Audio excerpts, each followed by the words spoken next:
no matter what I was making, I'd always try to make the plate look good, you know, make it look pretty. And because we do eat with our eyes, what we see and the textures and the colors and everything, it really are what entices us to eat it. So, yeah.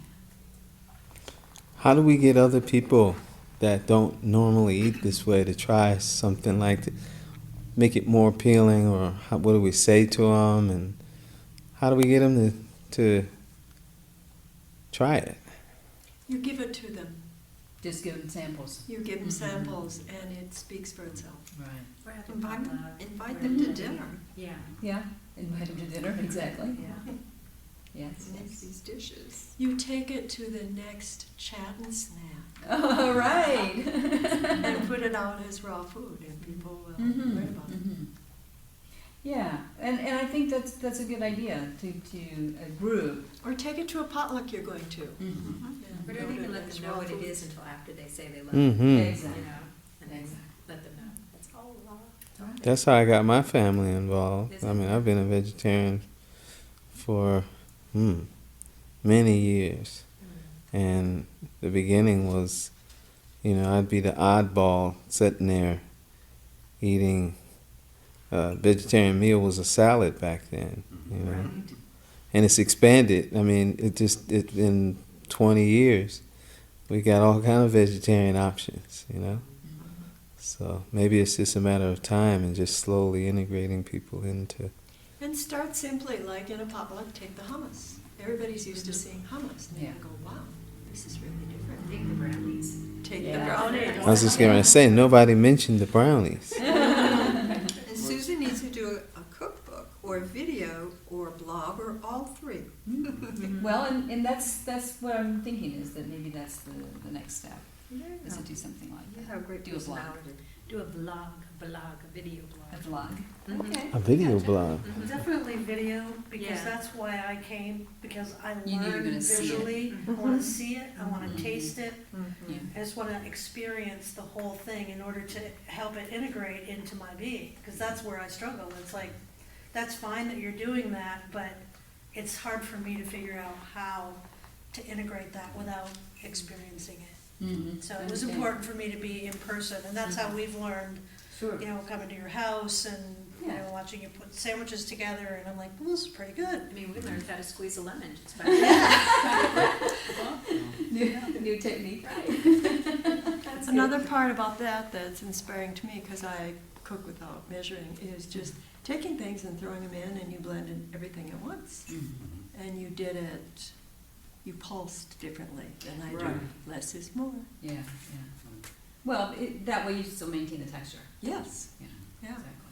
Also noticed that, like with the recipe book we got, or the, Yes. there was a burger patty Yeah, on there. yeah. And also with the brownies or whatever, and crossing it up with, or relating it to foods that they would normally eat that may not be as healthy, Mm-hmm. but they recognize it as a brownie or as a burger. Right. Kind of Yes. triggers in their brain, oh, let's try this. It's like, well, this is different.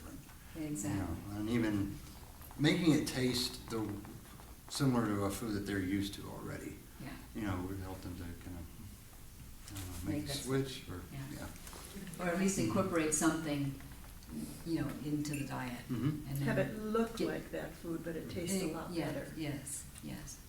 I know. That was sort of the thing that I was drawn to when I went to the raw restaurant, was that they had on their menu burgers, lasagna, cheesy noodles. How are we doing raw vegan cheese noodles? And, you know, what I found out was they were using kelp noodles, and they were using a vegan form of cheese. So, and it tasted like, you know, noodles and cheese. It was amazing. The texture and everything was right. And I think that for a lot of people, it is about the texture. Mhm. You know, Texture and if you can color. get the texture close, Mm-hmm. then you get and then the look of it, then you're going to be able to have something that people will not turn up their nose until they taste it. At least. So, Miss Susan, can I ask you a question? absolutely.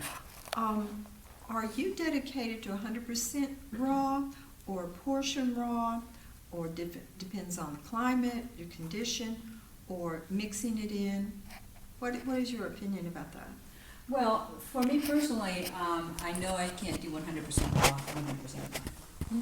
There are times like when the weather's warm, for me, I can do pretty much 100% raw, but not all the time. Particularly in this climate, I've had several naturopathic doctors tell me that doing 100% raw in a cold climate can be really stressful on your spleen. So, and I find when the weather is cold, I definitely want something warm. It depends on your body type. I know there's some people who can do it, but I think for the most part, if you can do 80% of your diet as a raw diet and then have some cooked food in there when it's appropriate, then you should be doing great. But that's my personal opinion, and everybody's different. So. But yes, I think in warmer climates it's a lot easier to do a burn than less. It sounded like really good, healthy food, and also you demonstrating how to do it could be kind of a little push start for me Great. to do more. Yeah, awesome.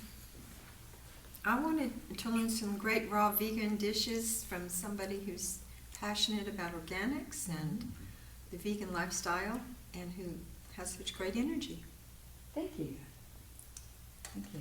I've had a tease of it because Susan comes to my house and she brings these things and I have a little taste of it. And what I notice with it is the food feels so alive.